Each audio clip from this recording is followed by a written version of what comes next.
Dan sokar adalah kalau sensor sifat manusia bila sensor. Yang ni lah kalau ni sensor selalu. Orang ni nak lupa, kikilih tu sensor. Ni nak lupa, kira bakso. Lagu nak kikilih tu sensor jadi yang lain.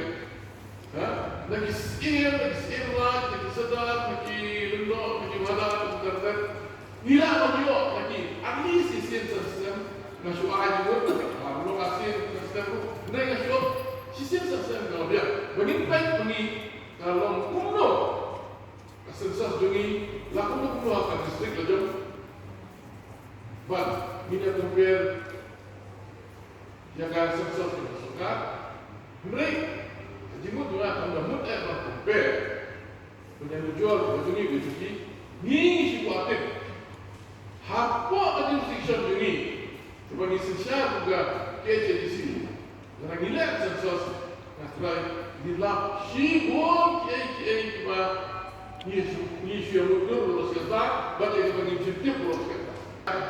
Baca itu keluar negara nasional. Nama kan kalau orang semua tu bagi dia itu baju kim sesuatu masa. Kecenderung untuk dikenakan syakit cakap ini. Kapasir kai, kan pengadaan kerap bertahan ni, kan pengadaan kerap bertahan ni, banyak tu ibi katakan orang sekut juga sensasi lain. Nampak? Bila yang tu cari stres dan makut juga, tiga apa? Bukan yang tiga hati, lama kena buat bagi beliau. Berkata dalam diskut. Bahawa bila diskut dekat, laktif yang roh lagi kira itu selesai. Dalam tukut mak.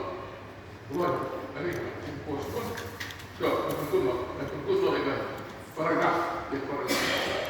Jadi, kung kita lagi dalam selek.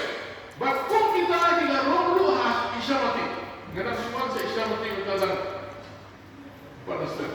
Mungkin buat knowledge isyamati dalam mereka UMBC itu. Galai irut yang disebut.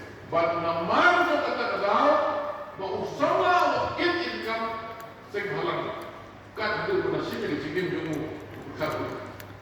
Bagaimana?